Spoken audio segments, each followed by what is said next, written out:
The spirit of 1.8 million West Virginians wills you to victory. Other places have pro teams, but in this state, the Mountaineers are a way of life. When I competed, and more that number, I competed for the state and for the people, not just for the university. Now, let's roll out the carpet and bring on the Mountaineers. That's not a spree. Yes! Alexander. Robinson comes forward. It's a dunk right in his face. Send it in, Joe. Butler into the lane, into traffic. It goes again. West Virginia has won its first Big East championship. So long, Big Blue. Hello, Golden Blue. The West Virginia Mountaineers are going to the Final Four.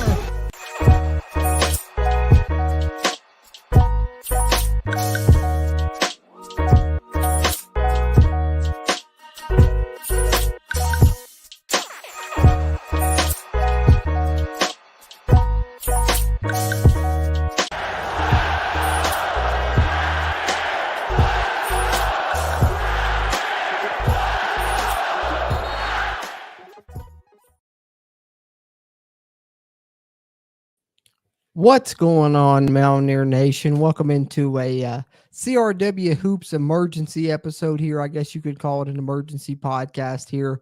You know, we usually kind of run the CRW Hoops episodes just going throughout the season.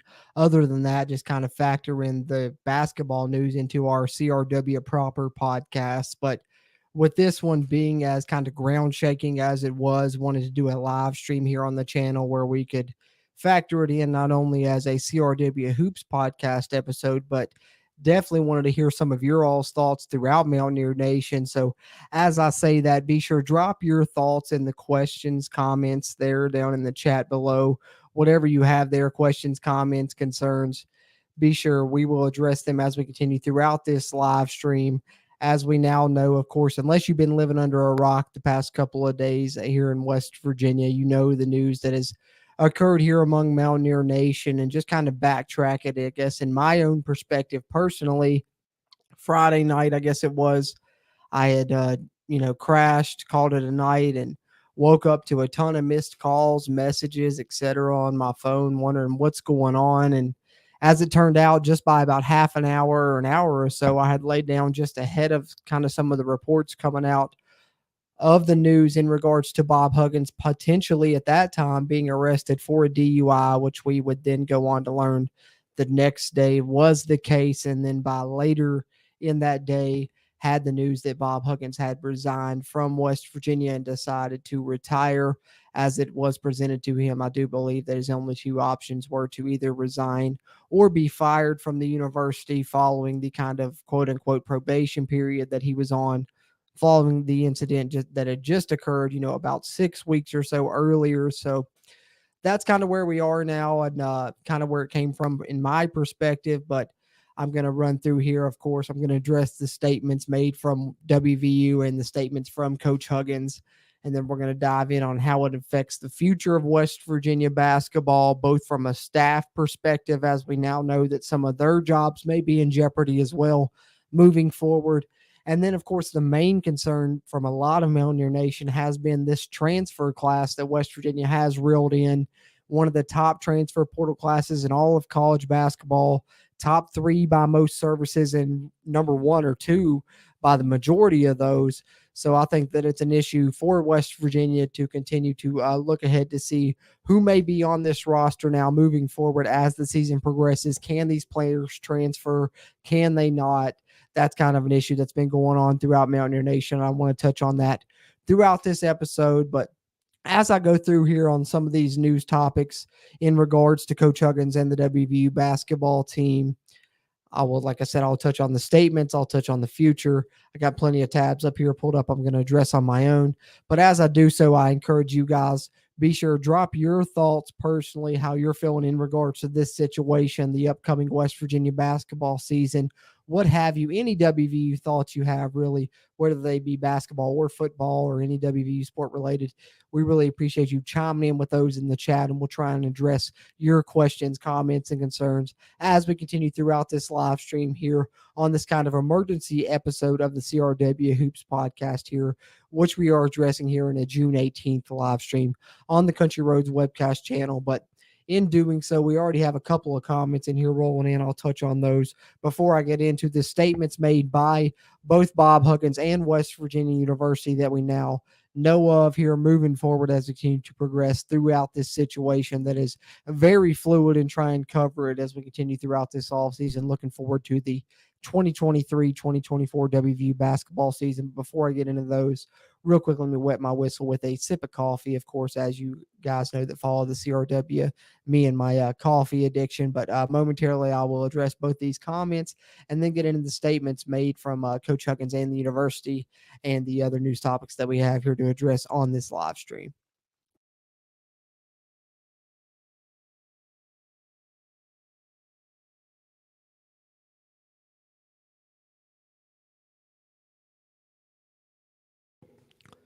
There we are. Much better there. David Cummings, appreciate you as always, man. I know you're always loyal to tune in and chime in, and appreciate your comment here. He asks, what about Dusty May from FAU? Think he may jump for the Big 12 for money, coming from the group of 5 there at FAU. That's a great possibility, David. Appreciate that comment. And I think that, Ren Baker has mentioned in the past, you heard him on a Three Guys podcast recently, that, he does have a list ready for these type of scenarios. And personally, just speculation from my part, but I think that Dusty May would probably be one that's on that list. If he's not top 5 candidates, he's certainly top 10. So I think that would be a great person to look to when you're looking at the future of the West Virginia basketball program. Dusty May from FAU, the incredible run they had here in this recent NCAA tournament. I think he's certainly a guy that's on the path to proceed to a Power 5 job in the future. So you never know. That's someone that they may look to.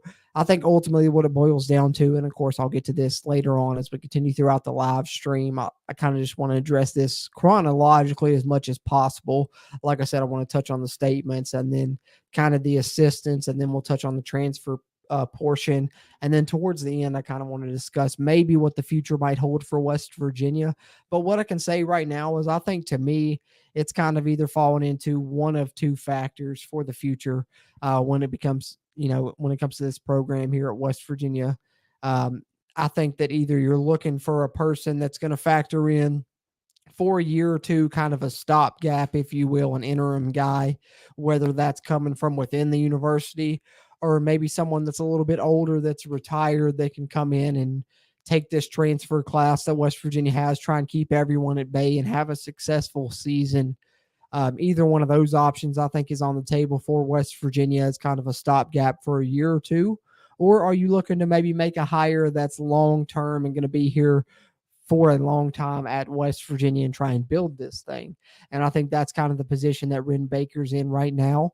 And I think if you're looking at, option 2 there, kind of a more long-term option, that you're looking at a guy like a Dusty May. You're looking at a guy coming from a group of 5 level that's had good success. So great comment there, David Cummings. Appreciate you. Eric Flowers, says, this isn't the same as what happened at Penn State, but I'd still agree, hell of a gut punch. 100%. Can't agree with you more there, Eric Flowers. It's really hard. It's hard to deal with as a West Virginia fan, someone that follows the program closely, that it means a lot to. And I think that that's the sad part of it, is Bob Huggins is a guy that really meant a lot to a lot of people throughout this state, and that a lot of people here in West Virginia really regarded highly. And so it's a gut punch. If the incident, a few weeks ago wasn't a gut punch enough, and then knowing that, okay, he's got a second chance, and then seeing this happen just a few weeks later, it really hurts. It does. And I think it hurts on, multiple levels, not only because who knows what it's going to mean for the future, as I talked a little bit about, earlier, and we'll continue to address throughout this stream. What does it mean coaching staff wise, roster wise, when you've assembled a roster that is kind of put in place so that Bob Huggins can have a great run to end his career, a team that is going to be a conference contender or was believed to be, and maybe even a contender nationally. So that hurts. But then it also hurts because it really tarnishes the legacy of someone who, like I said, was very highly regarded throughout the state. Just finally got that Hall of Fame nod that we all felt was long overdue. And, the thing I keep going back to, I've seen it pop up a couple of times on Twitter, is that moment with Deshaun Butler. And sorry, guys, I'm going to try not to get emotional throughout here. But, it hurts. It does. As a West Virginian, as a Mountaineer fan, and especially when you're talking about that moment with Deshaun Butler. I remember watching that on TV and getting emotional at the time. And even when you watch the replays now, it still hits you a certain type of way. But I think I've seen it was Coos that put on Twitter, that's how he'll always remember Bob Huggins. And I couldn't agree more. Just watching that clip, that's how I'll always remember him, and he'll stand out in my mind, regardless of the mistakes that he made here at the end. And I'm by no means trying to defend him or what happened here at the end to cause this departure, to cause his retirement, resignment, whatever you want to say. But just as a West Virginia fan, those are the things you kind of look back on that really brings a tear to your eye. Because however it ended, with these unfortunate circumstances, Bob Huggins is a guy, and you've seen it through tweets from former players, etc. And then you can go watch that clip for yourself when Deshaun Butler tore his ACL in the Final Four with one of the greatest West Virginia teams of all time, and one of the greatest West Virginia runs of all time.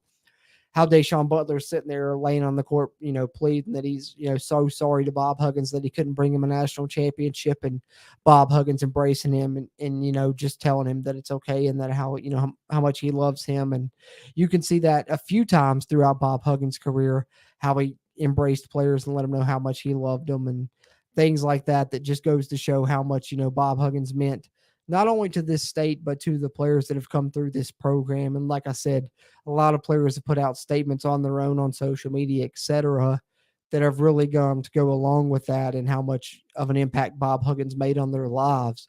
So despite the way that it ends here, like I said, unfortunate circumstances, and I'm by no means trying to defend Bob Huggins, and I don't want it to come off as that.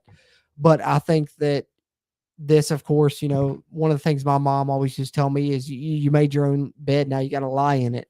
And that, unfortunately, is the area that Bob Huggins is in now. And it sucks for him. It sucks for us throughout Mountaineer Nation. And I'm hoping that it doesn't suck for this upcoming season. I'm hoping that some of these players that we have, signed on as transfers continue to be committed to this program and bought in, and the state could really rally around them and have a successful season. And we'll see what happens as that pans out. And I've already gone off on a bit of a tangent here, and I apologize for that, but that's probably going to be the case throughout this live stream, as it's just kind of an emotional heavy area right now for Mountaineer Nation. But having said that, I think what it ultimately boils down to is Bob Huggins, made the ultimate mistake. The program was put in an terrible position to where they had no choice. They were either going to have to fire Bob Huggins, or he was going to have to resign or retire. The result was the latter, unfortunately, for West Virginia. And now we're going to have to, as a community throughout Mountaineer Nation, deal with the consequences of whatever may come from that, whether it's players leaving, staff, not being renewed contract wise, etc. We'll get into more of that throughout this live stream. But as you mentioned, Eric's Flowers, this is a hell of a gut punch for Mountaineer Nation. Absolutely. WV Fan 23 says it's so sad that Coach Huggins has to go out this way. Let's hope he gets the help he needs to have a better lifestyle. It's important to remember him by the great memories he gave Mountaineers. Absolutely. I think I touched on that, briefly there, talking about the memory that I have, as well as a lot of other Mountaineers, of course, about, Deshaun Butler and that situation there in the Final Four in that game against Duke. But I think that ultimately, to me, that's one thing that stands out throughout this entire situation. Bear with me.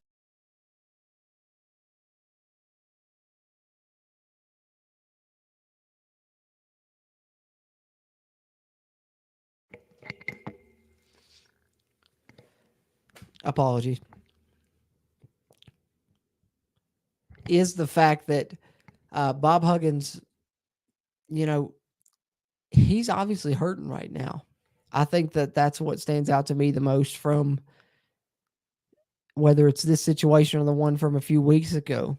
You don't go from having no incidences in the past 20 to 30 years to now in the past, 2 or 3 months having a couple of incidences that are really detrimental to you, your character, your legacy, whatever you want to say there. And I know there's been speculation about the first incident, maybe him, alcohol being involved there.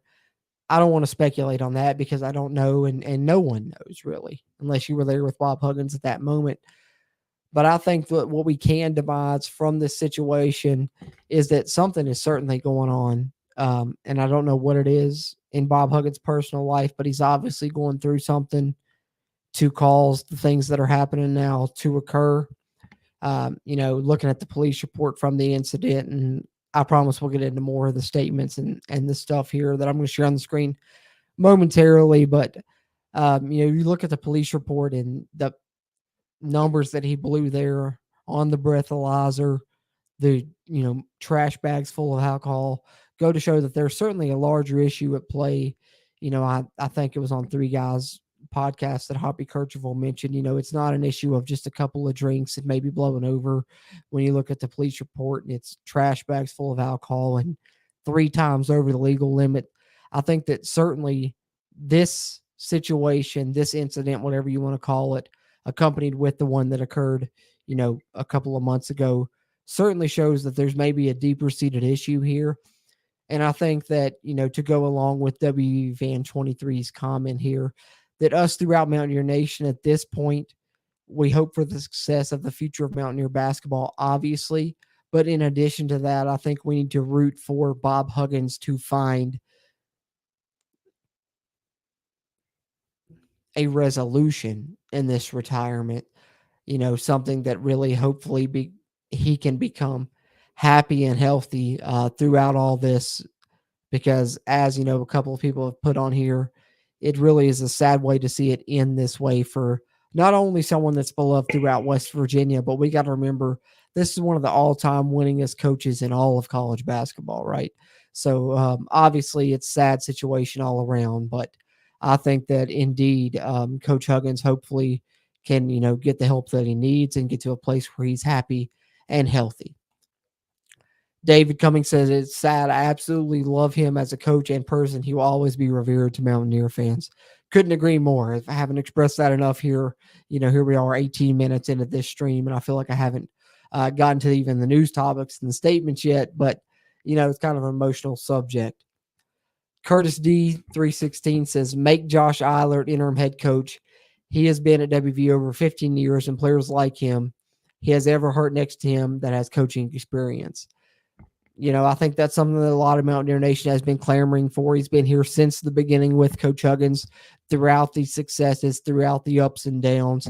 And I think that he's certainly a fan favorite right now. And, he's one that I think if you're looking for someone to promote from within the program, he is my number one choice as well. So great comment there, Curtis D. And here we are popping in. We got Bradley here, one of the co-hosts here on the Country Roads webcast, at Big Bubba Brad CRW there on Twitter if you want to follow him. I appreciate you being able to pop in here, Brad. I know it's kind of, like I said, a special edition bonus episode, I guess, if you would, emergency episode of the CRW Hoops Pod with the circumstances, the Bob Huggins resigning and retiring, however you want to place it, following the DUI arrest. And I've kind of gone through a variety of emotions here throughout the first 20 minutes or so of this stream. And I still want to touch on the statements from the coaches and the university and everything else moving throughout. But I've touched on a little bit of my history and kind of how I'm feeling about this, but would love to hear your thoughts, Brad. Appreciate you hopping on here. Where are you at with this kind of situation with the West Virginia basketball program? Yeah, of course, man. It's always nice to be able to hop back on. Got a nice little shower, feel refreshed. So I'm ready to talk a little bit because I didn't want to miss this one, because it is such a big one. My cat's going to jump up here and be part of it, apparently. Yeah, like you said, man, it's a lot of emotions. I was saying it's definitely just to catch people up. I said because we're still, a little new into this. I became a WVU basketball fan in, 2011, 2012, back in the Final Four run. It was really my first experience into West Virginia University basketball, which is a lot younger than a lot of fans have been around. So I haven't had as extensive experience as Bob Huggins. But what I have seen from him, man, is he's a caring gentleman who loved the game, loved the university, loved the state. And I think that that's kind of what makes this incident so much worse, is it feels really let down. And, me, I was already felt like Bob Huggins was getting up in his years. And, I was one of the people who was a proponent of thought last year might be his year to step down, let him go out on a different note. But I never wanted to see him go out like this. You really thought that his career was going to take a much different trajectory. He was trying so hard to get that last shot. But yeah, man, as you had said, something's got to be going on with him. And all you can hope is that he goes and gets his help. What happened is absolutely indefensible. Something where you put the state, the university, and everybody who's a Mountaineer fan in a tough position. And it's nobody's fault but his own. And I hope and I think that he understands the gravitas of the situation. And I hope that what comes out of this is Bob Huggins now taking the love and dedication that he's shown our program for the past, 15, 20 years, and now gives that to himself because he deserves that kind of life. He deserves as much love and caring as he's given our program. He deserves to give that to himself. Yeah, man, it's tough. I say, especially, within 6 weeks of each other, already on a fine line. How could something like this happen? And, I'm out here to speculate about it, but it's tragic, honestly. And I really hate for his storied career to end this way, but I'm trying to see the bright side of it, see the positives, and go from there, honestly. Yeah, man, I guess that's all we could do at this point. Like you said, I think the best word to use there was tragic. It really is a kind of a tragic situation, for Mountaineer Nation. And we'll see what happens moving forward, and we'll continue to address that throughout the stream here. Be with you guys plenty of more time here moving forward. But as we continue through, encourage you guys, drop your questions, comments, concerns about this situation here in the WVU basketball program as we continue throughout. But I wanted to take a second and address both the statements put out by Bob Huggins and WVU individually, of course. Let me see if I can pull up the statement from Bob Huggins here. I think they're both shared on WVUsports.com, the university's official website. If you guys want to check this out, that's what I'm going to share with you guys. And starting with Bob Huggins' statement here, I'm just going to read through it here, quote for quote, and we'll talk about it a little bit, and then we'll address the statement made from the university as well. But Bob Huggins stated, "Mountaineer Nation, today I've submitted a letter to President Gordon Gee and Vice President and Director of Athletics Ren Baker, informing them of my resignation and intention to retire as men's basketball head coach at West Virginia University, effective immediately. My recent actions do not represent the values of the university or the leadership expected in this role. While I've always tried to represent our university with honor, I have let all of you and myself down. I am solely responsible for my conduct, and sincerely apologize to the university community, particularly the student athletes, coaches, and staff in our program. I must do better, and I plan to spend the next few months focused on my health and my family so that I can be the person that they deserve. It has been the honor of my professional career to lead the men's basketball program at my alma mater, and I take great pride in our accomplishments.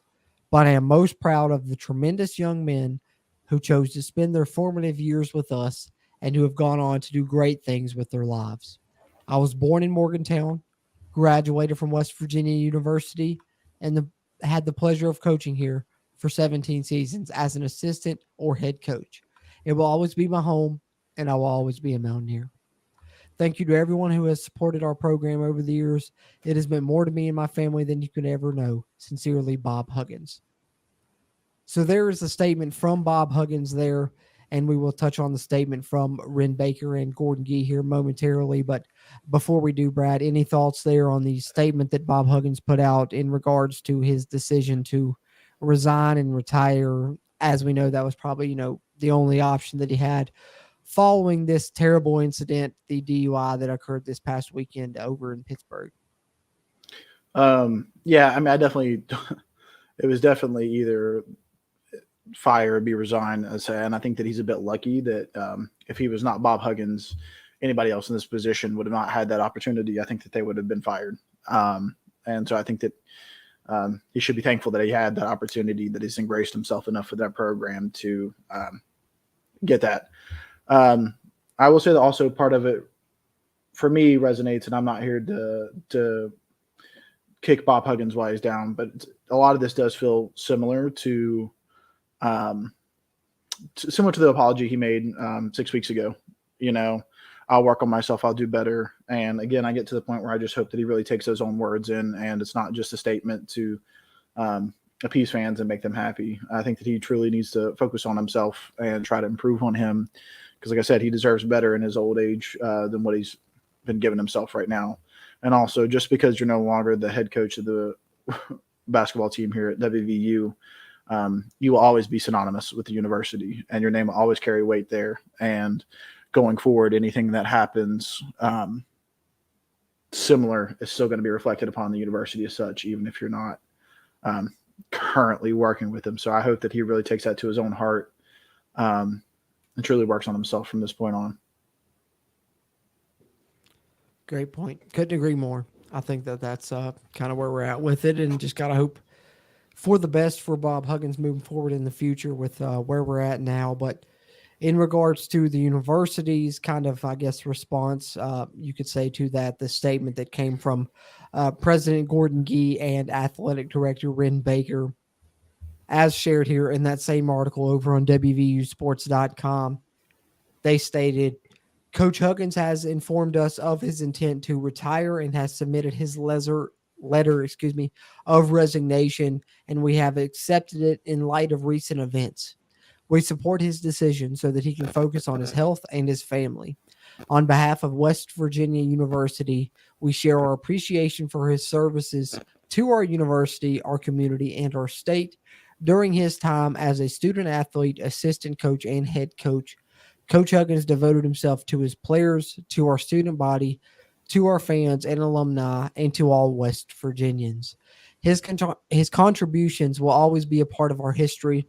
In the days ahead, we will focus on supporting the student athletes in our men's basketball program and solidifying leadership for our program.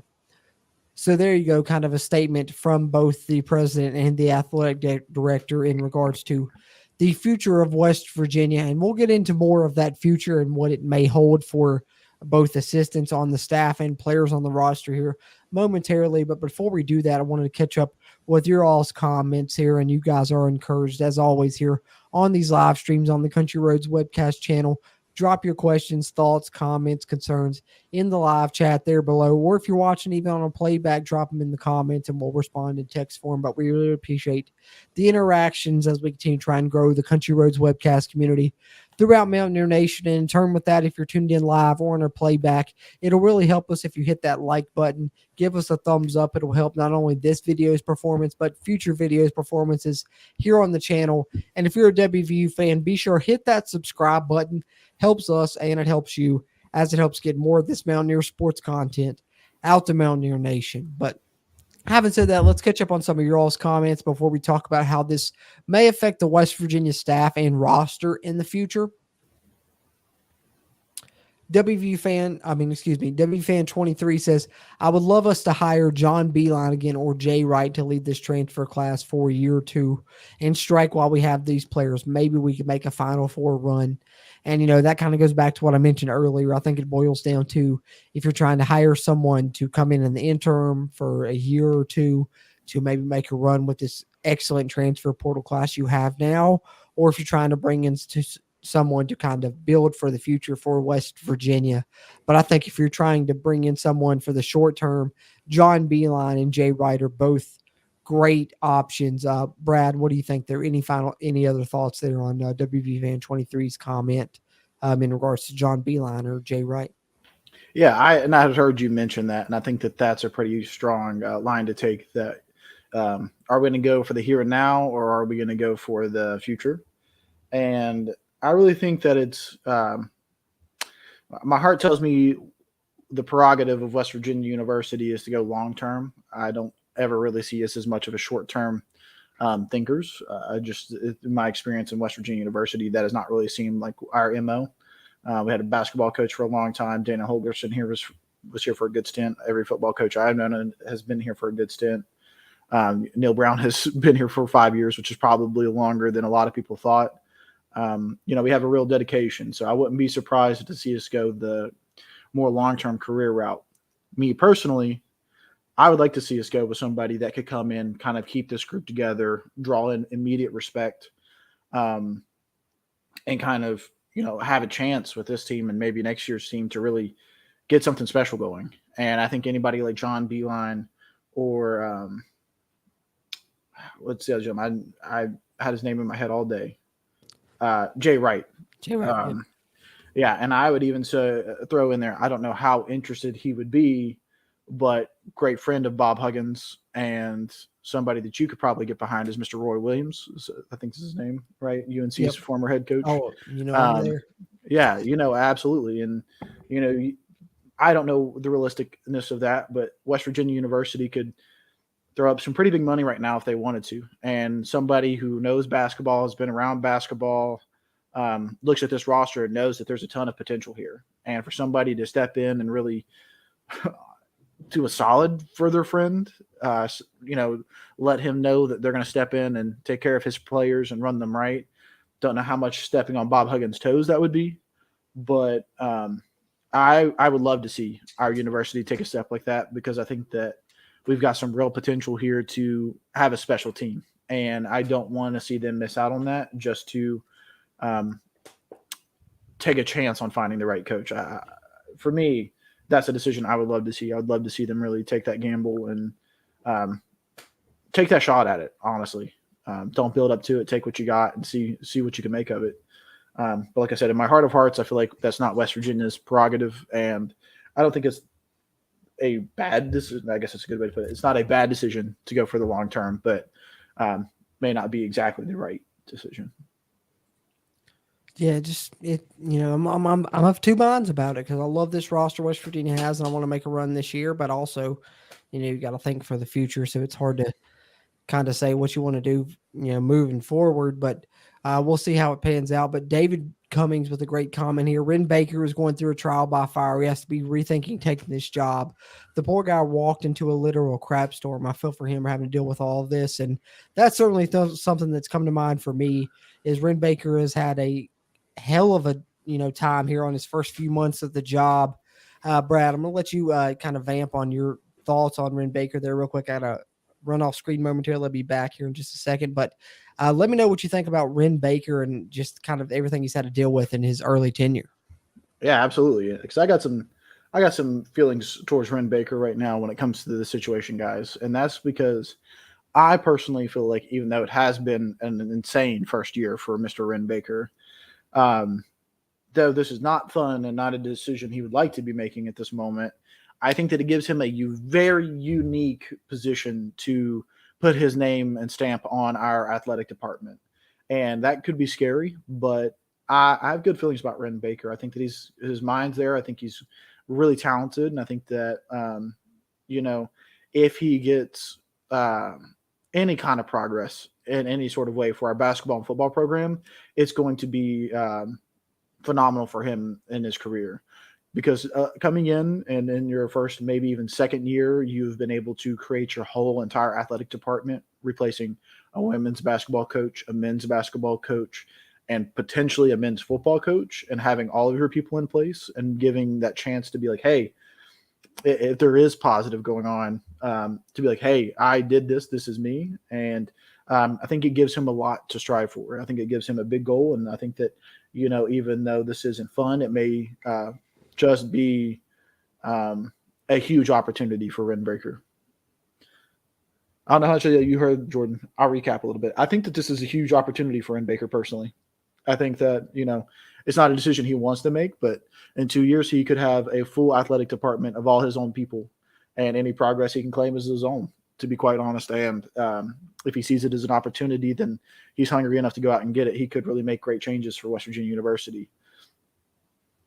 No, absolutely. I love that. And I think, Ren Baker is a person that I have a lot of faith in. I feel like the WVU administration has a lot of faith in as well. And, it's unfortunate that he's kind of thrust into these circumstances where he's going to have to try and make this hire when it's in a position where a lot of coaches have probably already decided on, where they want to be this upcoming season. It's a lot, very late in the game. But I think despite that, Ren Baker's the guy that I have a lot of faith in to do this job. And in regards to that, we'll catch up on some more of your comments momentarily. Continue to drop those in there. We appreciate those as we continue throughout here. But I wanted to address a little bit about, some more reports here that's going on for West Virginia. Like I said, we'll talk a little bit about the staff and, the roster and what that may mean moving forward for West Virginia.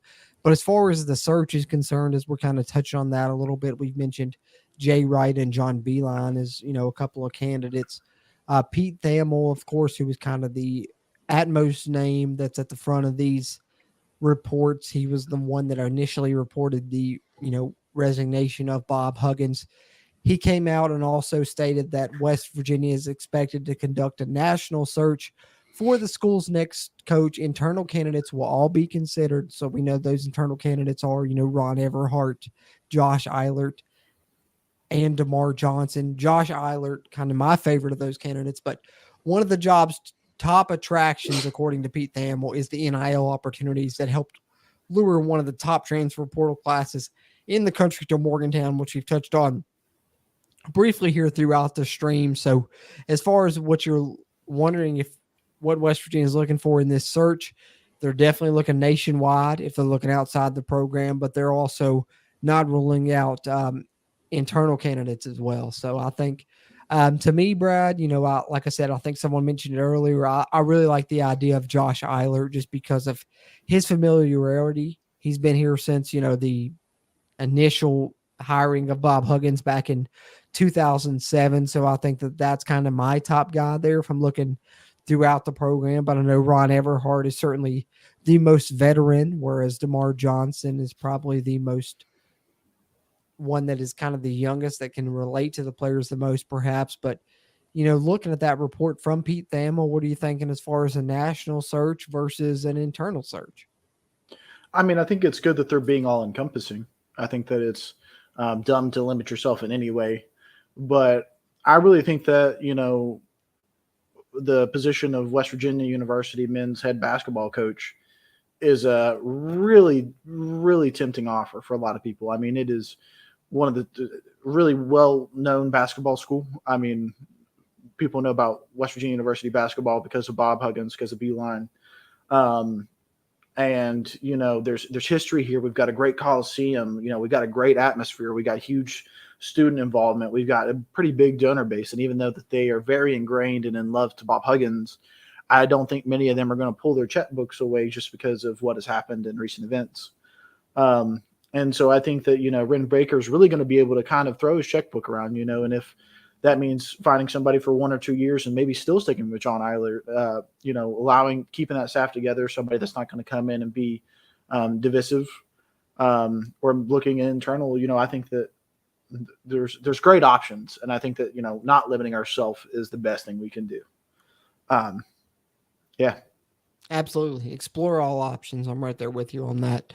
Let's see what's the best, for the future of West Virginia basketball, and let's go that direction. But yeah, having said that, in regards to this staff, some of them may be candidates for promotion, if they want to hire internally. We mentioned Josh Eilert, DeMar Johnson, Ron Everhart, but the other side of that is kind of a little bit negative, I think, and that's something that came out here recently since the news came out with Bob Huggins moving on. And that is, unfortunately, the timing of this, I think, does not bode well for a lot of this coaching staff. West Virginia, has a lot of their assistants on 1-year contracts that run kind of congruent to the school years, I guess you could say, which means that most of those expire just ahead of July 1st.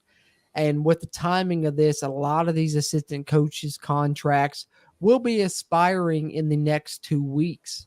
So as Jeff Goodman put out here on Twitter, you can see here on the screen, he tweets out, "This is a tough situation all around at West Virginia, including the impact this will have on the current players who obviously went to Morgantown to play for Huggins. which more on that momentarily. But sources told Stadium that the staff's contracts expire in about 2 weeks, which, as I said, coinciding with that July 1st date. And there's uncertainty whether they will be retained. Brutal timing for assistants and other staff members if they aren't retained, because not a lot of job openings right now in college basketball.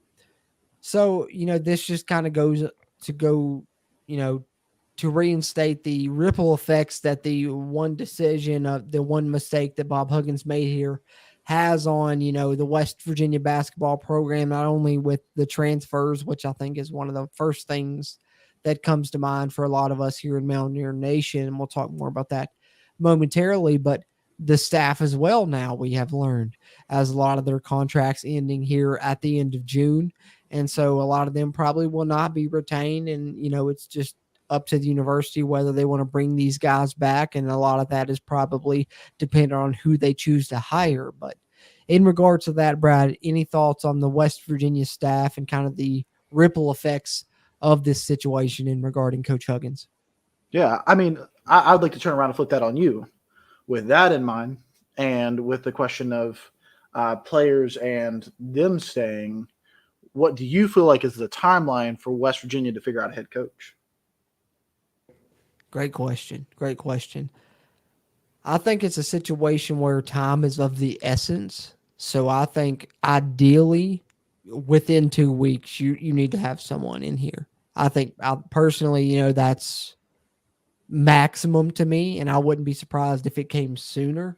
But I think within a couple of weeks, you need to kind of have this solidified, get this wrapped up, because, the main concern right now is probably trying to keep a lot of this transfer portal class here in Morgantown. And the sooner that you do that, the sooner that you can tell them who the coach is going to be, the sooner you'll know if they're here or not. And so I think doing that, within a couple of weeks, not only maybe you're able to keep some of those guys, but then also it will let you know who is leaving and when, so that it will provide you time to kind of fill those gaps if need be. So in my mind, I'm thinking within the next couple of weeks, hopefully by early July, we'll have a new coach in place at WVU. And along with that, thinking about the fact that a lot of coaches right now are already solidified in their job or happy, and most of the candidates you're going to get maybe might not be the primo candidates. Do you think with that timeline in mind that it affects how you approach the coaching decision?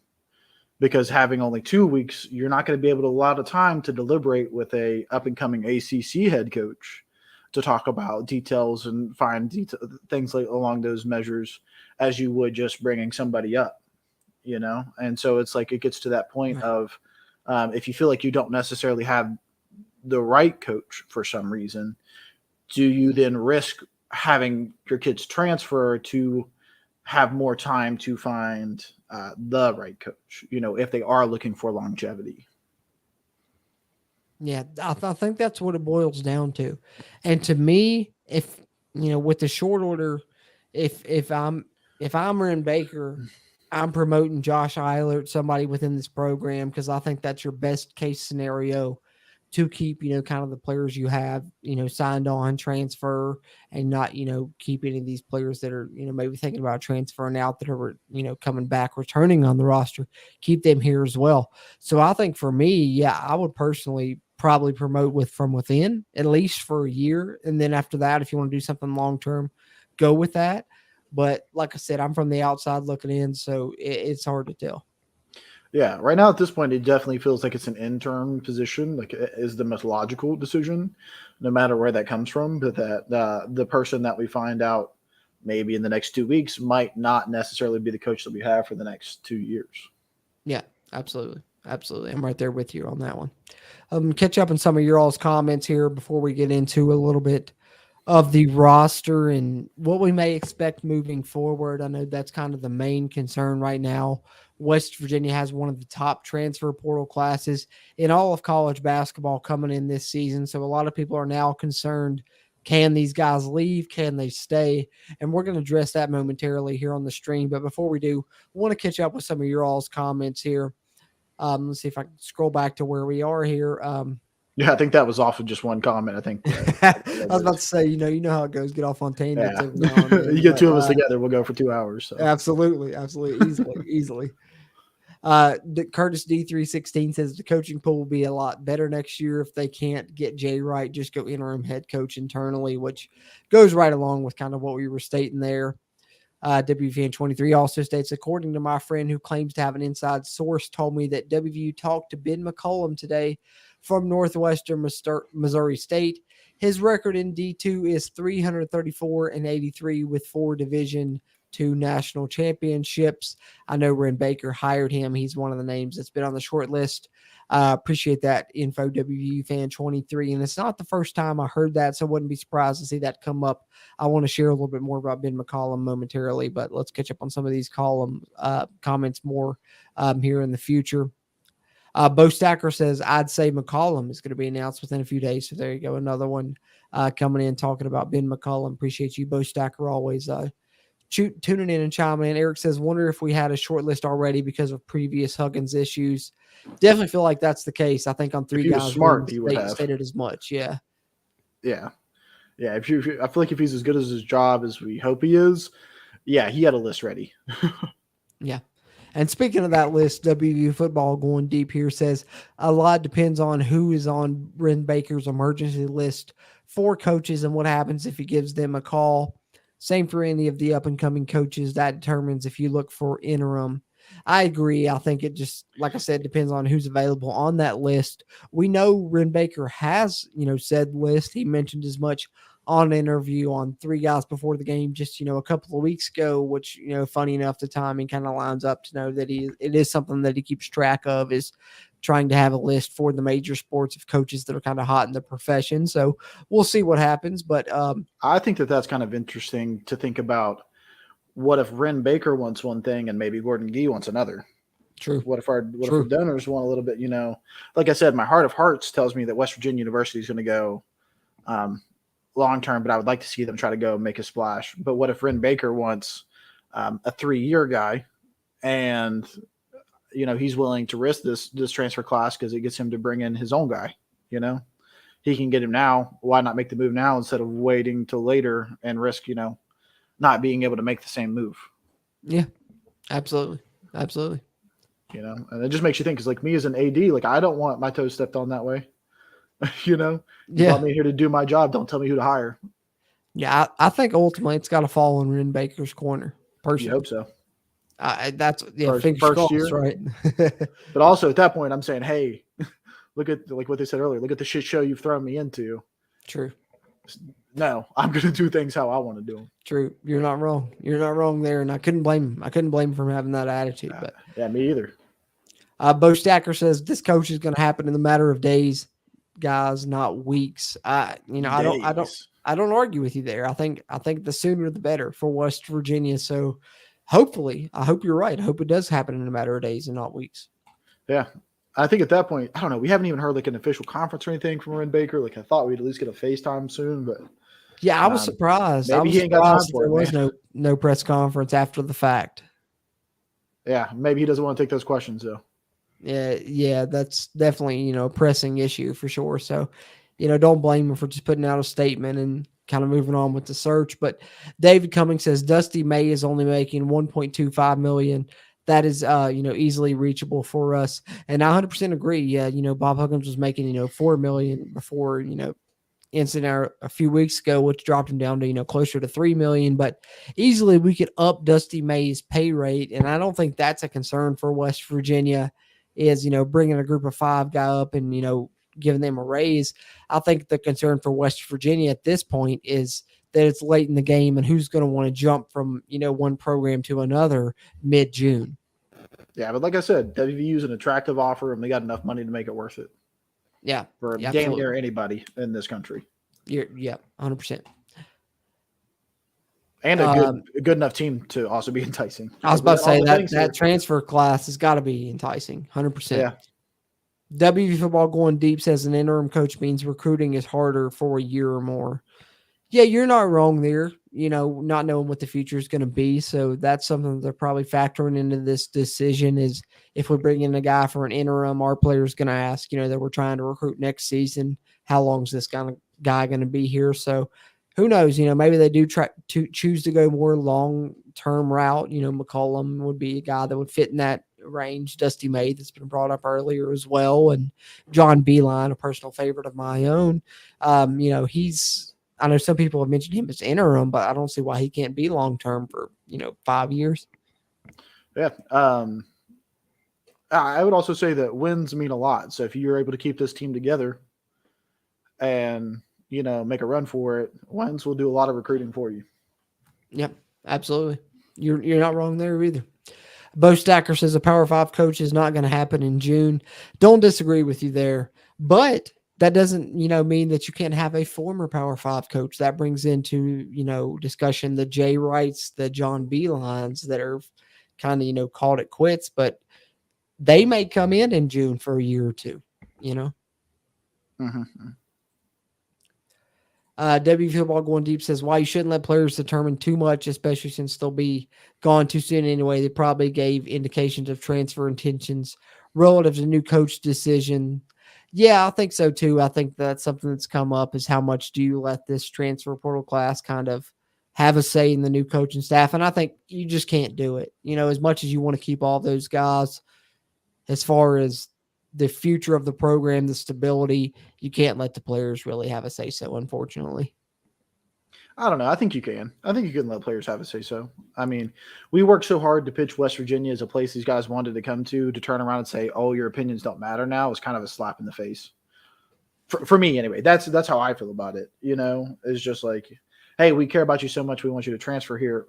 Some of them did come just for Bob Huggins, but to look at them and say, oh, now that Bob Huggins isn't here, like, we don't really care what you think is, to me, like I said, feels like a slap in the face. If you're able to keep people like DeMar, that's somebody that helped get some of these kids here too. Some of the people that these kids have gotten attached to. So for me, I think that one team can change the way a university is looked. And so, if this team is as good as what a lot of people feel they are, and they can really get them energized and passionate and motivated, one deep run can mean a lot. And whether these guys are going to be gone a year or two or not, that can have massive implications for our program going forward for many years to come. And so, I've heard you say it a few times that sometimes people say this might be the most talented team we've had in a long time, and like, don't miss that chance. You don't get too many of those opportunities. So I think that, if someone were like, hey, if you hire a coach from outside, like I'd probably more likely to leave because I don't know them, then I would probably listen to it. If I can stick with that dude for 2 years just to keep my guys happy, I mean, maybe I do. I don't know. I don't get paid enough, but I feel like they definitely have a say-so in it. Or their opinion should be highly considered. Well, I don't disagree that they should definitely, have a say-so in some terms, but I think that if they do have a say-so, it's probably factoring in more to like an interim type decision. Like, we want to bring somebody in for this year, just for you guys to make a run, then maybe they have a say-so. But I think if you're looking long-term, I don't know if you factor them in as much, but I do agree that, priority number one for West Virginia at this point should be trying to keep that transfer portal class intact as much as possible. So I don't disagree with you there. Yeah. Let's see what here. Bo Stacker says an interim would have already been announced if he was going to go that route. Baker is going to get a coach for the future. I don't know if I can agree with that yet, Bo Stacker. I mean, I agree. I think that maybe the longer this drags out, that Bryn Baker is going to go with the coach for the future. But I think, it's only been a day or two. So just because it's only been a couple of days, I think that even if something, if he's going to go with an interim coach, it could be announced in the next, 2 or 3 days. So we'll see. Yeah. Don't limit yourself again. The worst thing we could do is limit ourselves right now. Yeah, absolutely. Absolutely. Eric says, do y'all think they will ask Huggins his opinion on or not on coaching input off the record for them, of course?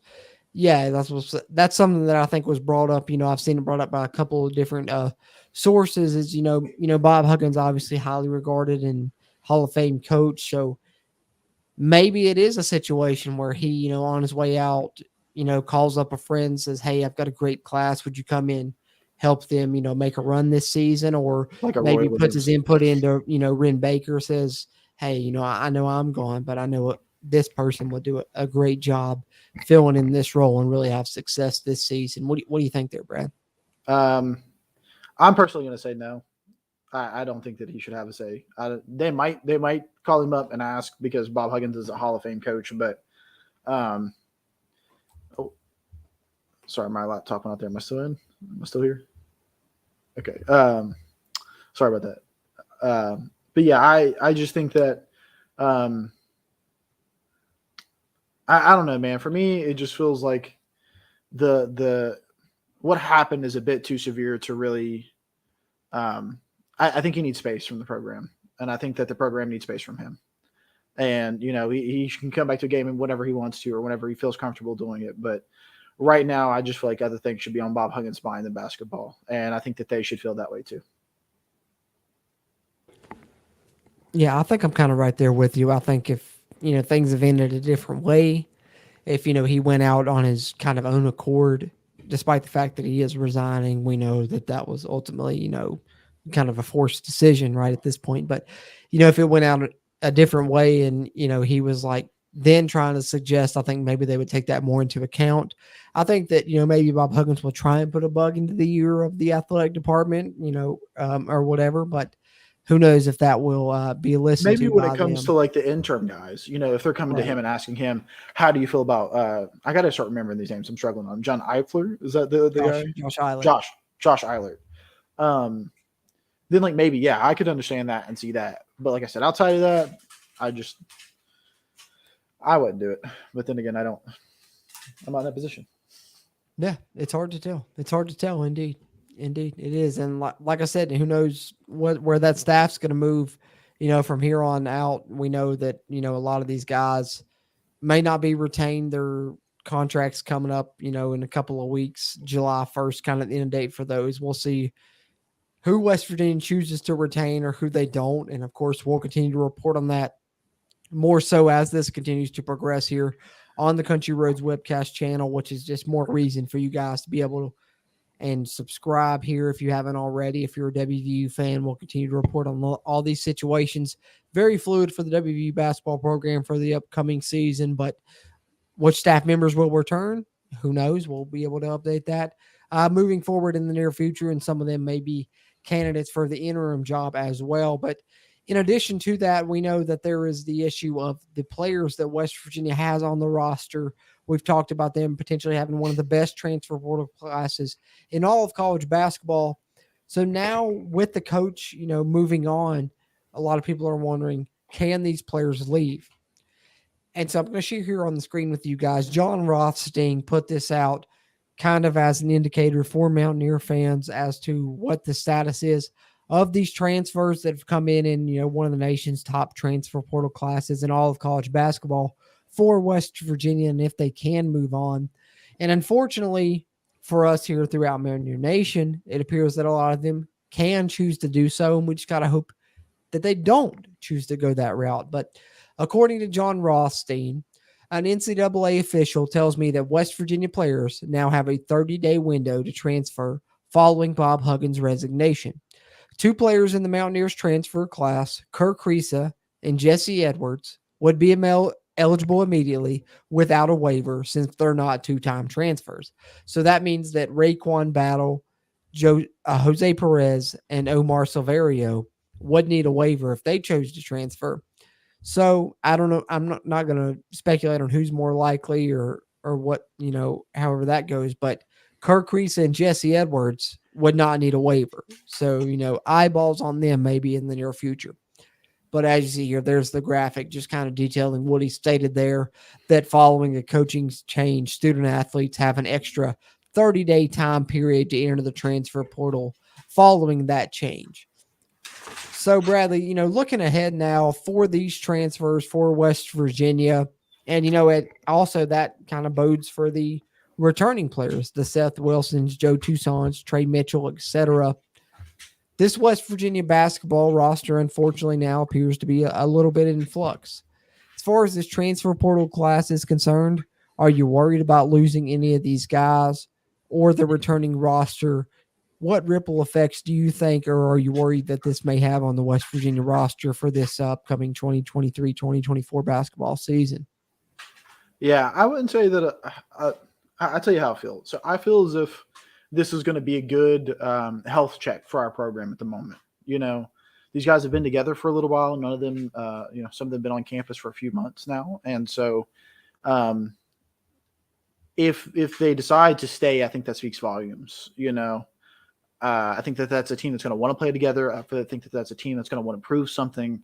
I think that that's a team that's gone through adversity. I think that's a team that's going to grow together, and that would be exciting. But, you know, if these young guys decide to leave, then that means that they have not, you know, right now is not the best time to leave. You're already transferring school. You're moving twice. You've got every reason to stay other than your coaches left, which is significant. But if they leave now, it almost feels like, you know, they want to leave, which is fine. And I want to say right off that I fully believe that these gentlemen should, if they want to transfer, they should be able to transfer immediately. Like I want them to be able to go. If they don't feel happy, if they don't feel like this is home, then like I want those guys to be able to go somewhere, because I don't want us to do to another kid what was done to Jose Perez. And I think that that's very significant. And I feel very deeply about that because fans have rallied around him and supported him. And I love Jose Perez and I want to see him play for the Mountaineers. But if there's other guys that are going to be in his situation, similar situation, and they want to leave and go play some basketball somewhere for their last year, then they should absolutely have the right to do so. But I think that it's up to us as Mountaineers to make them feel like they're at home and like their family and give them every reason to stay. Couldn't agree more. I think that a lot of these players, you know, they came here, you know, a lot of them mentioned Bob Huggins in their, you know, commitments, you know, graphics, tweets, etc. And so that was a large reason that they came here, was to try and play for a Hall of Fame coach. So as much as we among Mountaineer Nation want them to, you know, stay, and we will rally behind them if they choose to do so, I think in that same token, we can't really blame them for choosing to leave the program if they do choose to do so, because I mean, just look over the past, you know, 6 weeks, this incident, the other incident 6 weeks ago, that's certainly nothing that they ever signed up for, and really probably sent them through a whirlwind as much as it did us. Yeah, absolutely. And, you know, there's only one thing that made them leave, and that's, you know, there's only one person's fault if they leave, unfortunately, you know. Again, not trying to kick him lies down, but that's just the harsh reality of the situation. You're right. Yeah. I mean, it's just the facts of the situation, as sad as they may be, they are what they are. And, you know, that's, you know, something I mentioned here at the beginning of the stream. It's like my mom always used to tell me, you made your bed, now you got to lie in it. And that's where Bob Huggins is at. And unfortunately, that's where he put the WVU basketball program as well. Yeah. But like I said, I hope this is where the university that I've loved for my whole life, went to and got my college degree, can show that there's a reason why we're special, and that one person doesn't define us. And, you know, Bob Huggins may be what he is, but he's definitely a shining example of some of the brightest spots about our state and our university. So though he may have his flaws, he still has aspects that, you know, encompass us all and who we are as a program. Like his Deshaun Butler moment, that was, to me, that's a West Virginia Mountaineer moment. That's not necessarily just Bob Huggins. That is the embodiment of what our university has always stood for, in my opinion, growing up in West Virginia and seeing it from my little tiny eyes up to now. So I hope that we can band together and show these guys that it's not just about Bob Huggins, it's about West Virginia. It was always bigger than one man, and it always will be, because it's just, you know, that's how it feels to be a Mountaineer fan. Yeah. I love that. Absolutely. And I love, you know, you mentioned that moment to me. That's, you know, what's forefront of my mind, talking about Bob Huggins, despite, you know, everything else, is that just kind of, you know, showcased to me who he is deep down, his heart, and who he is as a person, for sure. Catch up with some of your all's comments real quick, and then touch on a few more news topics before we get ready to wrap this up here. Appreciate you guys tuning in to kind of this emergency episode of the CRW Hoops podcast side of things. But Eric says, I saw something where the basketball players want to stick together. Hope so. Hopefully they can see where the potential is this season. And I think that's, you know, great. Hopefully they do choose to stick together, because I think, you know, as I kind of mentioned a little bit earlier, this state's really going to rally around those guys that choose to stick with this team. Absolutely. Yep, definitely. Definitely. W Football Going Deep says Beeline is my favorite basketball coach of all time, but he needs a specific type of team, disciplined player, and these guys may not fit, may not play his type of game. And I've heard that as well, that, maybe the prototypical pieces for a Beeline system aren't in place. But I think, bringing in someone that knows the state, knows the history of the university, that's kind of an added benefit. So to me, if I'm naming a wish list right now, that's top of mind personally. I would love to see John Beeline come back. I don't know how you feel, Brad, but to me, I think despite, how people feel about the roster maybe not fitting his style, I love John Beeline. I never watched John Beeline. I hear great things. I'm a little bit ignorant when it comes to him, but hey, I'm going to trust with whatever decision we go with. And if you're about it, I'm about it. There you go. I trust you implicitly, Jordan. We could do much worse. Yeah. I'll put it that way. Let's see what else we got here. Curtis D316, appreciate you tuning in and chiming in. Says most of these guys only have one season left. Just go interim. And I think a lot of people are kind of feeling that way. A lot of these transfers that West Virginia's brought in, this could be their final season. So I think that's definitely an option that's on the table, bringing an interim coach for a season and then throughout that season try and find a long-term option. I don't know if that's my favorite option, because I think, you got to think about the long-term stability of the program. But also when I look at this transfer portal class, I'm like, if someone can just come in that can mold this, get the chemistry right and mold this into something, this is a team that's, a conference/national contender.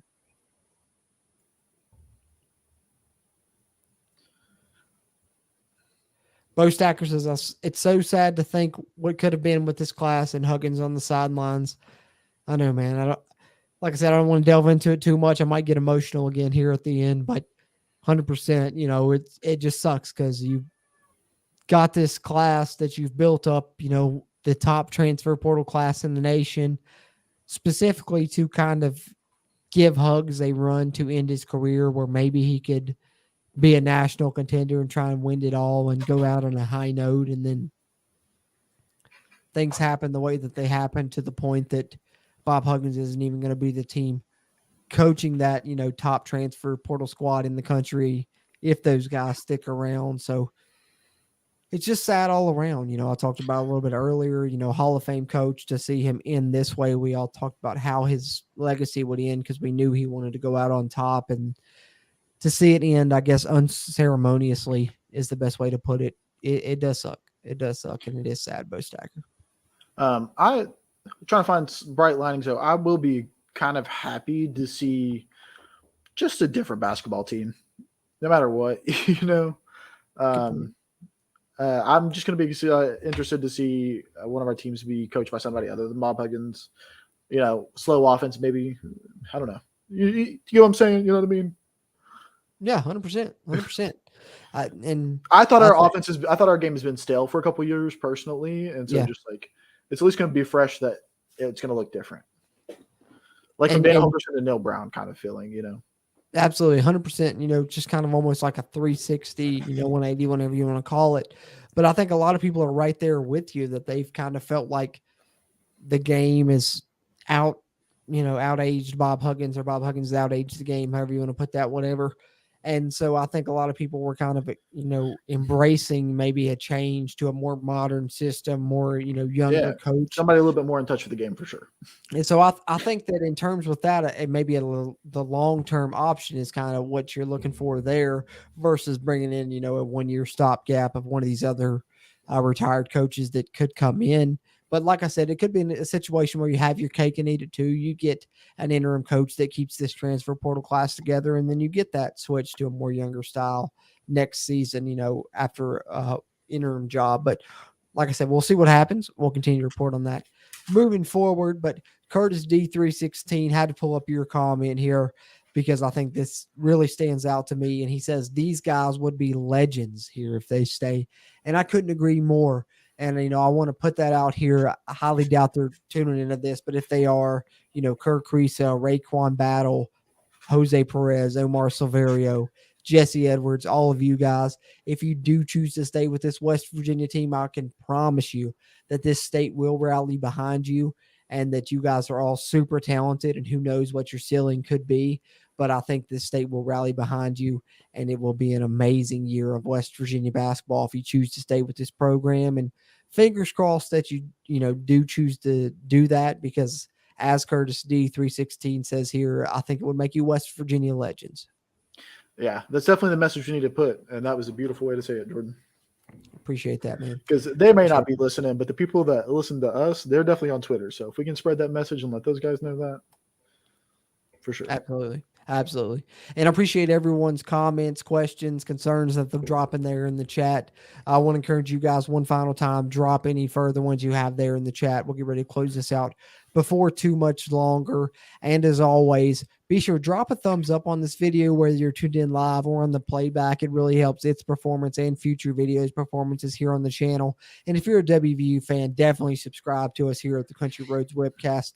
Helps us and it helps you, as it helps get more of this Mountaineer sports content out to Mountaineer Nation. But just to close this on a little bit more positive note in regards to Bob Huggins, and I want to talk a little bit about the future after that, Brad, before we wrap up. But I wanted to share this coming from our friends over at WVSportsNow.com, Ethan Bach, sharing kind of the social media reaction following the Bob Huggins resignation. A lot of these coming from former players. And I just wanted to read through some of these because I think, it goes right along hand in hand with some of the things I mentioned in the early portion of the episode, the impact that Bob Huggins had on myself, the state of West Virginia, Mountaineer Nation, etc.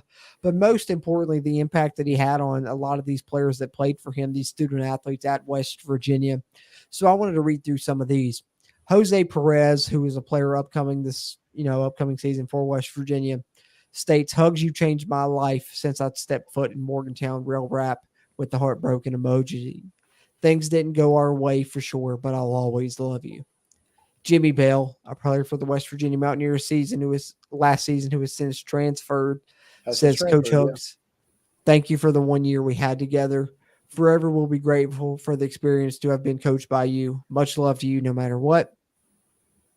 And then you get Kirk Creesa, one of the transfers that we were just talking about that we're hoping sticks with the West Virginia Mountaineers program, a true point guard, something West Virginia has been hoping to add. So really hoping to see him stick here coming over from Arizona. But he states, "Man, I only knew the dude for 3 months, but it felt like forever. So thankful for really believing in me and taking me as part of your family forever. I love you, Coach." And then you get Eric Stevenson, kind of the superstar, the de facto leader of last year's team. He says, "Thankful for our time spent together. Changed my life as well as hundreds of others. Love you, legend. At Coach Hugs." And then moving on, you just get some heartbroken emojis from both Josiah Harris and Emmett Matthews. And then one former player here talking about a player that was on that Final Four team. And, we mentioned Coach Huggins. We can't fail to mention that he brought West Virginia to only their second Final Four in school history back in 2010, the first one since the 1950s, as he secured a Big East championship title that year, took West Virginia to the Final Four, and then went on into 2015 being named Big 12 Coach of the Year, just some of his accomplishments while he was at WVU. But one of the players on that Final Four squad, of course, was John Flowers, the host of the Final Four podcast. And he tweets out, "As I said on at Final Forecast podcast last week, we have an Elite Eight team. Now is the time they band together and get it done. Keep the staff intact, at least for the remainder of this year, and let them finish what they started," in his humble opinion. Kind of goes hand in hand with what we've been talking about. And then some of Huggins' former assistants chimed in as well. Frank Martin, who some has brought up as a potential candidate to replace Hugs, even as a coach that was there at Kansas State and South Carolina in the past, says, "Sitting in my car and I'm miserable. My heart is bleeding and my eyes are crying. I love you, Coach Hugs. You are the brother I've never had." Also sharing the broken heart emoji. And then Ryan McIntyre, one of the hosts of the Ryan and Rush show, which you should check out here on YouTube if you haven't checked out already. Great West Virginia content there as well. Says, "I love Coach Hugs. I love WVU hoops, and I love the state of West Virginia. Today has been a hard day for all of us within the West Virginia program over the last 15 years that have made it a consistent winner. This has been a top 15 program since the day Hugs returned home in 2007 with his staff. Josh Eilert has been there every step of the way from graduate assistant to video coordinator to director of operations and now assistant coach. This is an easy hire. He can/will lead this team to where Mountaineer Nation wants to go next year. Let's just win. Hire Josh Eilert. So there you see a former assistant pleading the case of Josh Eilert, who I mentioned earlier. If I'm talking about a promotion from within, it's probably my favorite candidate, but Bradley, some heavy thoughts there from, former players and former assistants. Anything you want to chime in with there before we talk about kind of the future and where West Virginia may look as far as candidates to fulfill this position that's left open by Huggins' departure? Yeah, I just hope that we as a fan base get behind what John Flower said and that finish what they started. Give them that chance, and I hope that that's the direction it goes. And it's I hope when the season comes up, if they all do stay together, that they are remembered for them staying, and not what caused this to happen, Absolutely. I think they could certainly build a legacy here if they choose to do say, like we said earlier, players will rally around him. The fan base will rally around them this upcoming season. So I hope they do choose to stay. But if they do, then we're looking ahead to see who will be the coach in the future. There's a lot of names that have come up. Personally, right now, I want to lead this off by saying Joe Mazzulla, we love him throughout Mountaineer Nation. Great Mountaineer, awesome job. When you talk about that Final Four team, that's a name that comes up. And he is, a great coach right now, but he's coaching for the Boston Celtics. And as much as we love to believe it is a pipe dream that, he would love to come home and coach West Virginia, and maybe one day, in the future, however many years from now that is the case. Right now, I can safely say I don't consider him a candidate personally. He's stated multiple times he doesn't want to come back to college and coach. He's, wanting to be in the NBA, and he's there with the Boston Celtics, so no reason to leave that position. So I want to preface that with this. But moving on from that, and with Joe Mazzulla's name removed, there are certainly a lot of candidates that are popping up for West Virginia. I think you've got the Bob Huggins connection names that come up, those being Jared Calhoun and Andy Kennedy. Both those may be high on the list. And then you got, some of the other names, the Ren Baker connections that have come up. Ben McCollum is one that has been presented here on this stream. And as we talk about Ben McCollum, I'm going to go ahead and pull up him here on Wikipedia so you West Virginia fans that may not know him can get a little taste. But he's from Northwest Missouri State, which Ren Baker was previously the athletic director at. He hired him there, and as you can see here, has done a great job throughout his career there. 365 and 86 overall record, 80+% winning percentage, 221 and 61 in the conference there. Has won multiple national championships throughout his time there, and he's certainly a candidate. But there are other names that have come up as well, some connected to Ren Baker, some connected to WVU. We've talked about promoting from within with Josh Eilert and Ron Everhart being the primary candidates to me. DeMar Johnson, I think, is a guy that's on track to become a head coach in the future, but he's just now getting into the staff coaching ranks. So I don't think he's quite ready yet. If I'm promoting from within, I think it's Everhart, or Eilert. And then looking outside, there's a lot of names that have popped up. We talked about Ben McCollum, who you see here shared on the screen. Others that have come up, Andy Kennedy, Jared Calhoun. But Brad, what are you thinking as far as his coaching staff is concerned? Would you promote from within, or are you looking outside? And if you are looking outside, what are some names that come to mind for you?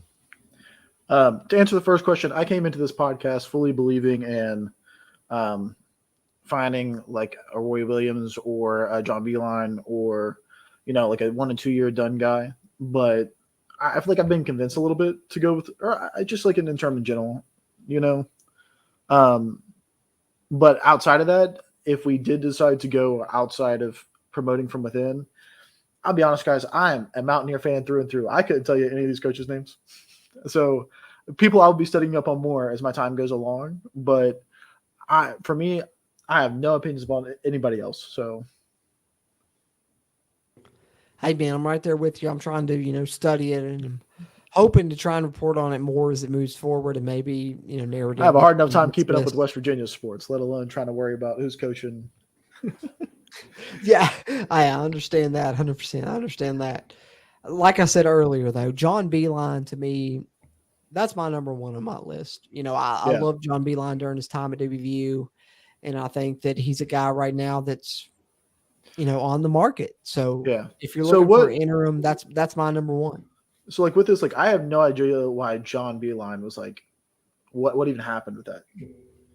Like why? Because I saw somebody in the comments said something about him like kind of being put out. I'm like, I know nothing about it. Well, John Beeline, actually what happened was the year before Rich Rod left for Michigan, John Beeline left for Michigan. So, both those guys kind of went on to what they consider to be greener pastures. John Beeline kind of had mixed results there and then ultimately went on to, become an NBA coach, and that didn't work out. I think he went to the Cavs and Pistons, if I'm not mistaken. But right now, currently unemployed. So it wasn't, really necessarily a bitter departure for West Virginia. They kind of understood why he was leaving for Michigan, and it wasn't, as bad of a taste in the mouth as Mountaineer fans have in regard to Rich Rod. So I think the return would certainly be welcomed. And I know I've seen Voice of Morgantown put out, from a tweet from our friend Mountaineer Paul that had contacted John Beeline's son actually and said, what would it take to get, John to return to Morgantown? And, Patrick Beeline, his son, literally responded and said, all they can do is make that call. So I think that it's certainly a candidate if you're judging by that. Yeah. Absolutely. So. And like I said, that's one of the top of my list. And I think that's more realistic than, some of the other retired names that have been shouted out, Jay Wright and Roy Williams. I think, Roy Williams obviously would be up there for me. I'm a UNC basketball. That one definitely feels like a stretch. Foremost. I feel like he's happy with his end at UNC. He's not going to. I feel the same about Jay Wright. I think both those are kind of pipe dreams personally. Those that have followed the CRW for a long time know that I'm a UNC basketball fan, have been, I grew up in North Carolina before I moved to West Virginia.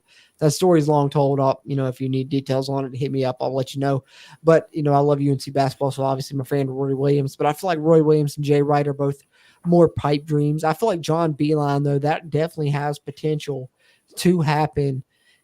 And I think if you're looking interim, to me, that's the two names. It's either you're going to promote Josh Eilert or you're going to hire John Beeline. I think that's the interim names for me. And then I think if you're looking long-term, Ben McCollum that's been mentioned here in the chat, I think that's one that comes up. I know that there's been other names brought up as well. Darius Nichols because of the West Virginia connection. But personally, I've ruled that out. He also was let go from Radford for DUI. So you're obviously not going to bring in him following these, circumstances, right? Yeah, that's not going to happen. And you would hope so. God, you'd hope so. And he wasn't that successful at Radford, to begin with in the first place. Not trying to knock the guy. I'm just saying, but we're just some of the other names that I've seen have been. I'm trying to scroll through a list here. Steve Forbes at Wake Forest. I've already mentioned Darius Nichols. Pat Kelsey at College of Charleston. Jeff Bowles at Ohio. Dusty May at FAU, I think, came up in the chat. And I think all those names. Yeah, so Dusty May and McCollum are the two that I've been seeing, I feel like. Yeah, it's a lot of eligible candidates that are going to be coming from a lower level. Like someone mentioned earlier, you're not going to get a sitting Power 5 coach. If you're going to get someone with Power 5 experience, it's a retired name like Jay Wright, John Beeline, etc. I think if I'm personally narrowing down the candidates in my mind, like I said, purely speculation here, no inside info, no nothing. I think if I'm naming you a top 5 off the top of my head, I think Josh Eilert, Andy Kennedy, Jared Calhoun. I forgot the name of the I'm blanking. Who did I just name as the retired ones that may factor in? Not Jay Wright or Roy Williams, but the other candidate there.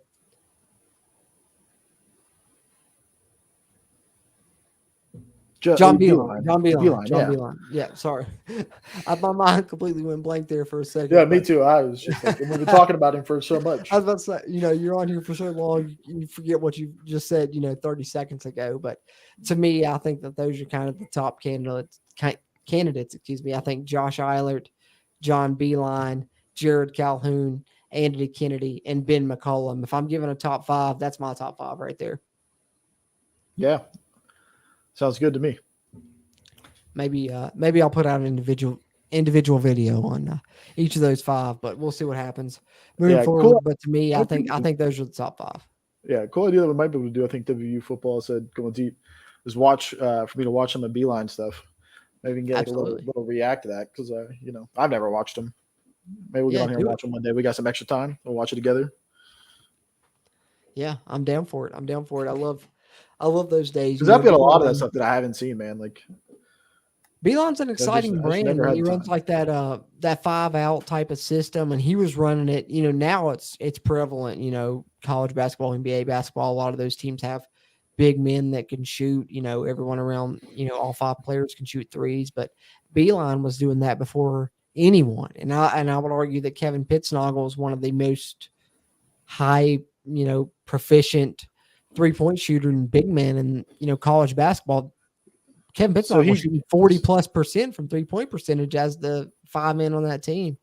Yeah, so he coached Pittsnoggle. Was that the coach that was coaching him? Yeah. That squad was it was talented. They overachieved. Certainly, they beat Chris Paul Wake Forest squad to get to the Elite 8. And Ryder talks about them all the time. Shout out my boy Ryder, long time. Yeah, absolutely. Ryder, one of the co-hosts here on the CRW.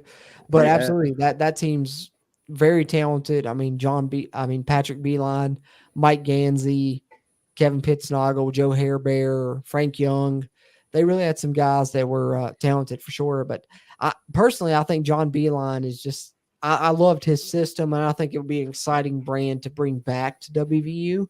So that's why I said he's number 1 on my list personally. I love John Beeline's brand of basketball. Yeah, that sounds good to me, man. Like I said, that would be so much more exciting than what I've been watching the last 3 years anyway. Yeah, definitely would be a complete change. And you talk about more modern, and although Beeline was here, in the early aughts, he certainly had that more modern brand of basketball before it was kind of prevalent and kind of the featured game among most of basketball. But having said that, I'm going to catch up with some of your all's comments here. I know we've been going about 90 minutes or so now, so we'll get ready to close up before too much longer. Just got in the group, man. Hey, G Smyrna, appreciate you, man. Always like seeing you tune in and chime in. But he says all the transfers have NIL deals. What happens with that, and does that money dry up with Hugs gone? Interesting question, and I think that really I don't know the 100% answer to that. If it's dependent on if they're here, they have to hold up their ends of the bargain, or what. I don't know. I got an opinion. I got a hot one. Go ahead. Those are the people Bob Huggins should be talking to. Those are the people that should be talking to Bob Huggins. He should be going to them like, listen, I'm not there anymore, but please keep throwing money at these young men. Like I let them down so much. I let these young men down so much. Please just keep throwing your money at them. That's what Bob Huggins should be doing. Absolutely. But, and like I said, purely speculation, like a lot of this has been. I'm sure they have NIL deals / contracts, but I would assume that a lot of those are probably null and void if the coach is fired, much like the kind of transfer portal clause that's in place. So I think that in there for sure. Yeah, it's probably just kind of dependent on if they choose to stay or not. If they choose to stay, they'll probably have to fulfill their obligations, still get their money. And if not, it's probably just null and void would be my best guess.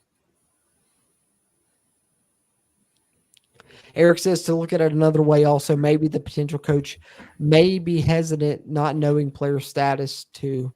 Yeah, you never know. That's what I said. That's what you got to look at with this situation is who are you going to be able to get at this point in time with NIL obligations, etc.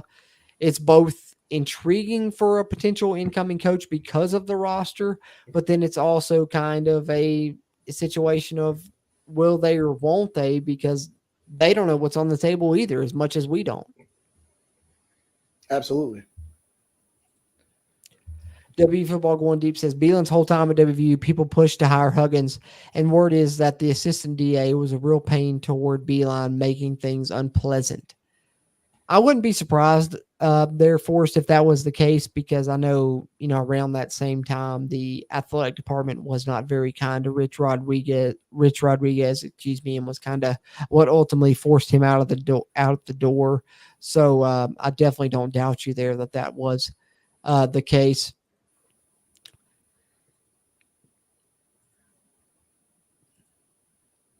All right, I guess that's it. I think we're all caught up in the comments here. So, Bradley, I know we've touched on a lot throughout here. We've touched on the statements from Huggins and the university, touched on the future of the coaching staff, if they will be retained or not, with all of those jobs appearing to be in jeopardy. And then, of course, the transfers, we can now confirm that they have a 30-day window to choose to transfer or not. So, coaching staff in flux, both at the top, assistants, and then the roster in flux as well. Certainly a lot that we've touched on here. And then the future of the program as well. We've touched on some candidates both internally and externally. Like I said, just to kind of summarize, personally, my top 5, John Beeline, Josh Eilert, and then any one of the 3 candidates from Ben McCollum, Andy Kennedy, or Jared Calhoun from the outside. That's kind of my top 5 personally. But in regards to the situation with Bob Huggins moving on, the program's current state of the roster and staff, Brad, anything you want to add there that we haven't touched on, go ahead, chime in. Let me know what you're thinking. I don't know, man. I feel like we pretty much hit everything. I feel like we covered it. I'm right there with you. We dove deep, and there's, like I said, it's a situation that's currently, still in flux, and we'll continue. There's more to be talked about eventually. Absolutely. Plenty of live streams still yet to be had as we continue to move throughout this off season. Look forward to the 2023-2024 basketball season. I'm sure we'll touch base with you guys again, hear your thoughts, and you guys can get ours as we learn more about which staff members remain and which roster pieces remain as well. And, of course, who ultimately ends up heading up this coaching staff as the head coach of the 2023-2024 West Virginia men's basketball team. Will provide updates on that moving forward. But as far as a bonus episode, kind of emergency episode of the CRW Hoops podcast here, I feel like this was very successful, and I appreciate everyone that tuned in here live. And if you're watching this on a playback, just one final reminder, like, subscribe, and comment. And we really appreciate those interactions as we continue to try and grow the Country Roads webcast community throughout Mountaineer Nation. But I guess that will get ready to wrap us up here on this emergency episode of the CRW Hoops podcast as we continue to look forward to the future of West Virginia basketball and how that may shake out. And pretty much all the thoughts I got. Brad, anything else you want to plug there? I want to mention follow the podcast on Twitter at WVU Country Roads. And then, of course, follow Brad on Twitter as well. He's a great follow there at Big Bubba Brad CRW. But anything else you want to add there, Brad, before we close this out? Yeah, as always, I'm gonna shout out my dude Jordan over here. This guy over here be putting in some real work, everybody. I'll say, the other 2 of us aren't able to get on here as much, but Jordan's definitely holding us down, and he's got us almost so close to 1,000 subscribers. So if we could do this guy a favor, he's been killing it out here, absolutely pumping out content. We appreciate you, Jordan, and everything you do. So we're gonna be getting out here more, I say, but you're out here killing it, and I'd be remiss if I didn't mention thanking you. I appreciate that, brother, and I'm appreciative of you guys. Like I said, it takes us all to make it all go here at the Country Roads webcast, and plenty of content that we'll be pushing out throughout these off seasons as WVU football season approaches, and then the uncertain future of WVU basketball season is looming now as well, and we'll have plenty to report on as that approaches. Looking for a new coach, maybe a new staff, and we'll see how the roster shakes up there as well. So appreciate you guys tuning in to kind of this bonus episode, the emergency episode, if you will, of the CRW Hoops podcast, which we presented in a live stream here on the Country Roads webcast, and look forward to presenting you guys with more WVU sports content in the future, whether it be basketball or football wise. Be sure to tune in here at the channel on the YouTube side of things. And then if you're on the audio side of things, listening to this as well, be sure to subscribe to us, whether it's Apple Podcasts, Google Podcasts, Spotify, Stitcher, iHeart, Radio, Amazon Music, you name it. You can find us. Just search Country Roads Webcast. And we are there on Facebook and Instagram as well. And then on Twitter, as I mentioned earlier, at WVU Country Roads. And plenty of content coming in the future throughout both these Mountaineer sports. Glad to cover this WVU basketball update with you guys and look forward to covering the future of the Mountaineer basketball program. But having said that, for Bradley and myself, until next time, let's go Mountaineers.